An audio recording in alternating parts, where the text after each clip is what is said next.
And fundamentally, the idea of Gnosticism can be brought down to the idea of God is so pure and matter and the creation is so impure that God cannot touch matter exactly and matter cannot touch God directly. So there's this concept of this whole intermediary emanations, and maybe that belongs to angels and principalities, or maybe it is existent in some kind of mystical emanation, that there's a layer there so that, okay, God couldn't create the world, but he could create someone who could create someone who could create someone who could create someone, and they could create the world because they were so many orders of magnitude away from God.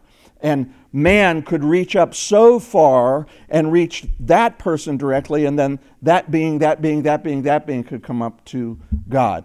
Kind of strange to us today, but not that strange, actually. And we'll talk about that in a minute. So the effect of this was the idea that God is remote from me.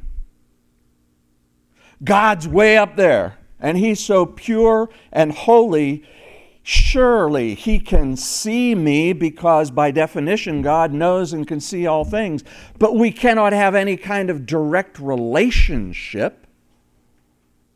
That's impossible. That theologically doesn't make sense to these Gnostics.